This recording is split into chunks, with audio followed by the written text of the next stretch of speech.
네, 안녕하세요. 주식 알려주는 여자 주식 누나입니다. 주식하는 사람들은 미증시를 늘 눈여겨볼 수밖에 없는데요. 그래서 아침마다 짧게 브리핑으로 시황 정리해드리려고 해요. 뉴욕 마감한 거 체크해드릴게요. 11월 3일 현지 시간, 이제 11월 3일로 뉴욕 시간으로 기준으로 봤을 때 마감이 됐죠. 뉴욕 증시 급등했었고요. 다우 플러스 2.06%, 나스닥 플러스 1.85% 상승했죠. S&P 500 플러스 1.78%. 아무래도 미국 대선 불확실성 해소 기대와 경제지표 호조가 상승 요인이 됐습니다. 미국 대선 결과를 앞두고 대선 불확실성 해소 기대감이 증시 호재로 작용을 했고, 이날 미국 대통령 선거가 치러진 가운데 민주당의 조 바이든 전 부통령이 승리할 것이라는 전망이 우세하면서 대규모 부양책에 대한 기대감이 커지는 모습이었죠. 시장에서는 조 바이든 민주당 대선 후보가 도널드 트럼프 대통령을 꺾고 민주당이 하원에 이어 상원 다수당 지위까지 탈환한다면 경기 부양을 위한 지출 규모가 커질 것이라는 전망이 우세했습니다. 한편 선거일 직전 월스트리트저널과 MBC 뉴스가 진행한 여론조사에서 바이든 후보의 지지율은 52%를 기록, 트럼프 대통령에 비해 약 10%포인트 앞선 것으로 나타난 바 있는데, 다만 최종 승패를 결정할 핵심 경합주들에서는 오차 범위 내 접전 양상이어서 곧바로 당선인이 확정되지 않고 최악의 경우에는 소송과 재검표 사태로 불확실성이 장기간 지속될 수 있다는 우려도 제기되는 모습이었습니다. 이날 발표된 주요 경제지표는 양호한 모습이었는데요.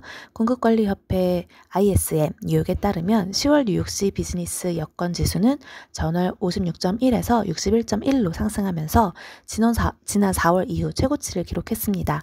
미국 상무부는 발표한 9월 공장제 수주 실적은 1.1% 증가해서 시장 예상치를 소폭 웃돌았죠. 다만 글로벌 코로나19 재확산세가 지속되고 있는 점은 부담으로 작용되고 있습니다. 미국의 7일 평균 하루 신규 확진자 수가 처음으로 8만 1,000명을 넘어섰으며, 코네티컷이 식당의 야간 영업을 금지하는 등 봉쇄 조치를 다시 강화하는 지역이 증가하고 있습니다.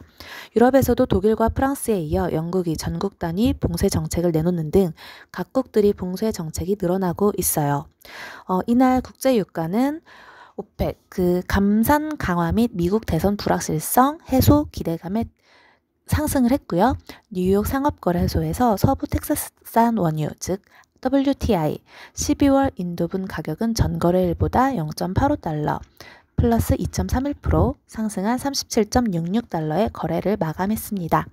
미국 국채 가격은 미국 대선 결과를 앞두고 하락세를 나타냈으며 달러와는 약세를 기록. 대표적인 안전자산인 금 가격은 미국 대선 결과 주시 속 달러 약세 등의 상승을 했습니다. 업종별로는 대부분 업종이 상승한 가운데 통신 서비스, 자동차, 화학, 경기 관련 소비재, 의료 장비 보급, 운수, 경기 관련 서비스업, 기술 장비, 제약, 금속광업, 유틸리티, 소프트웨어, IT 서비스 업종 등의 상승세가 두드러졌고요. 종목별로는 바이든 전 부통령이 대선을 승리할 경우 은행주에 유리하다는 분석이 제기된 가운데 뱅크 오브 아메리카, 시티그룹, JP모건 체이스 등 은행주들이 일제히 상승을 했습니다.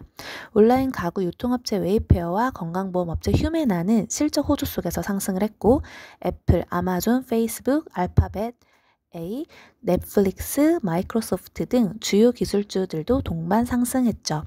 또 테슬라, 니콜라도 동반 상승에 같이 했습니다. 반면 알리바바는 오늘 5일로 예정됐던 관련 회사이자 핀테크 업체인 엔트그룹의 홍콩과 상하이 증시 상장이 전격 연기된 가운데 급락했습니다. 자, 그럼 오늘 11월 3일 뉴욕 증시 마감 브리핑은 여기까지 하도록 할게요. 이상 주식 알려주는 여자 주식 누나였습니다. 또 만나요.